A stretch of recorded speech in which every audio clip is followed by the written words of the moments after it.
Fala, meus amores, tudo bem? Eu sou o professor Isaac Lago, professor de filosofia, e hoje falaremos um pouquinho sobre a filosofia medieval, um período que cronologicamente é seguramente o maior na história da filosofia. Lembre que a filosofia que nasceu ainda lá na Ásia Menor, por volta do século 7 a.C., a filosofia que teve ali no seu nascimento um processo gradual de ruptura entre o mundo cosmogônico, mitologia, para o mundo cosmológico, razão sistemática. Eu saio das explicações sobrenaturais e metafísicas e chego às explicações sistemáticas possíveis de serem comprovadas. Lembra que esses primeiros filósofos eram chamados de filósofos da natureza ou pré-socráticos. Lembra que o segundo momento ali, compreendido como um período chamado de filosofia clássica, onde já não estaremos mais na Ásia Menor, mas em Atenas, e cujas principais referências já nesse contexto, entre os séculos 5 e 4 a.C., serão ali figuras importantíssimas como os sofistas, Górgias, Alcebíades, Trasímaco. Lembrem que são figuras extremamente importantes como Protágoras, e principalmente no campo clássico teremos aí a figura do Sócrates, do sei que nada sei, a ideia da maêutica e da ironia sempre constante. Depois a figura do Platão, do mundo inteligível e sensível, da alegoria da caverna, e caminhamos na direção da filosofia aristotélica, que é uma filosofia da execução. Lembra que em Aristóteles, virtude é atitude, é a capacidade de não só saber, mas fazer. Afinal, o ser humano ele é o zoon politikon.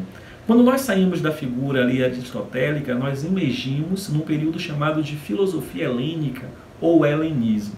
Lembrem que o helenismo é um período da diáspora da cultura grega, onde as escolas buscarão propor caminhos que irão nos conduzir enquanto sociedade em direção a uma vida feliz. Lembre que a felicidade aí nas escolas helênicas, ela não é na coletividade, mas na paz interior. E de repente chegamos agora em um período central, que é o período da filosofia medieval.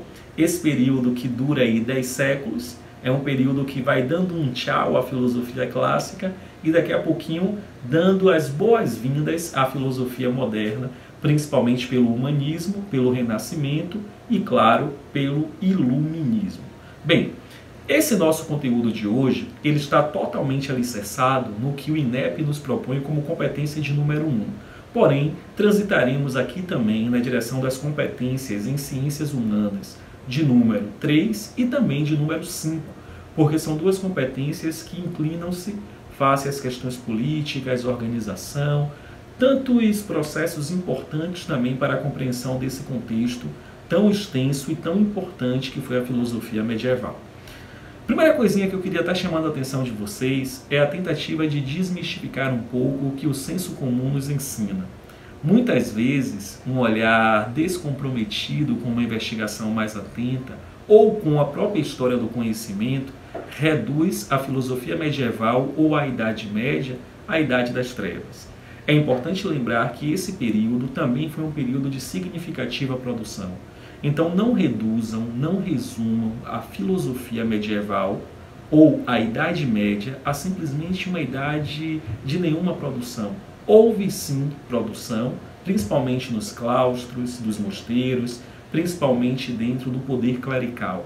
Produção filosófica essa, tamanha que desde 2009 o INEP, sempre nas provas do Enem, fazem referência a esse período. Então assim é bom a gente estar bem atento, é bom a gente estar bem antenado, porque esse é um conteúdo importante demais para a gente.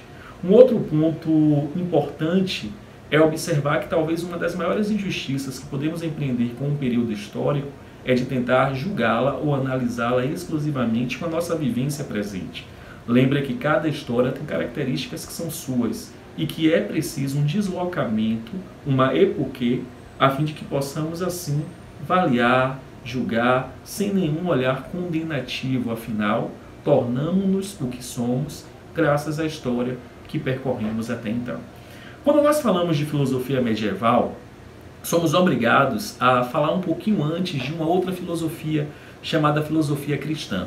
O que é que foi a filosofia cristã? Os seguidores de Jesus, o Cristo, o Filho de Deus, o ungido, o enviado ao mundo como Redentor, por essa ideia aí de Cristo e seus seguidores cristãos, eles compreenderam facilmente, logo após a morte da sua principal referência em vida, que foi o Jesus, que falar de amor para um coração que ama é muito fácil. Falar de paz para um coração que ambiciona paz também é muito fácil. Difícil é falar de princípios metafísicos para quem não ambicionava a crer nesses princípios. Então os primeiros cristãos, eles bebem na tradição helênica e criam um movimento por volta dos séculos II, III e IV, enquanto o cristianismo ainda era perseguido.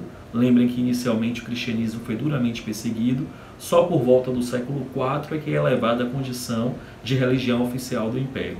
E nesse movimento da filosofia cristã, eles criam a ideia do fide et ratio, fé e razão. O papel da razão aqui é ser servidora da fé. Depois desembocamos na patrística. Patrística, primeiro grande movimento da filosofia medieval.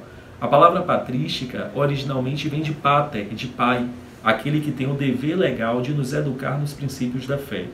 Quando nós falamos de patrística, falamos de um movimento que cronologicamente vai até o século VIII e que partia de uma máxima muito simples. É preciso crer para compreender. Primeiro a fé, depois a razão. A principal referência da patrística é um santo chamado Santo Agostinho. O que é curioso em Agostinho? Agostinho tinha uma vida inteiramente desprovida da crença cristã. Agostinho tinha uma vida mesmo na promiscuidade. Tanto é que ele escreve um livro chamado As Confissões, onde ele narra suas experiências antes da conversão e logo após a conversão. Importante para a gente é lembrar que Santo Agostinho ele é um neoplatônico. O que isso significa a nível prático? Significa que ele pega o pensamento de Platão, que ele conhece através de um autor chamado Plotino, e ele cristianiza o pensamento de Platão. Lá em Platão, Platão apontará para a ideia de um mundo inteligível e um mundo sensível, validando o mundo inteligível e diminuindo a importância do mundo sensível. Agostinho então dirá que o mundo inteligível é o céu e que o mundo sensível é a terra, que o mundo inteligível é a casa da alma, de onde nós viemos, da presença de Deus, e que a depender de como viveremos aqui, voltaremos para esse lugar perfeito, e que o corpo sensível, lugar de pecado. Importante demais para o Enem, vincula sempre essa relação entre Santo Agostinho e Platão. Santo Agostinho, neoplatônico, condena os princípios do corpo, compreendendo o corpo como casa do pecado, e enaltece os privilégios da alma. Justamente por isso a ideia das penitências, dos jejuns, quanto mais eu mortifico o corpo, mais eu enalteço a purificação da alma. Quando nós seguimos um pouquinho e saímos da patrística, nós chegamos num período chamado de Baixa Idade Média, período esse também conhecido como escolástica. A ideia de escolástica aqui é que escola significa lugar de aprendizagem, então cria-se um novo método para se conhecer. É curioso que a escolástica pode ser dividida em 4 fases. A primeira fase, por volta do século VIII, total harmonia entre fé e razão. A segunda fase, eu tenho ali o século IX, X, XI e XII, o momento em que nascem algumas universidades geridas pela igreja. E a relação entre fé e razão ela começa a ficar um pouco tensa, porque nas universidades utilizava-se muito a razão para questionar a fé.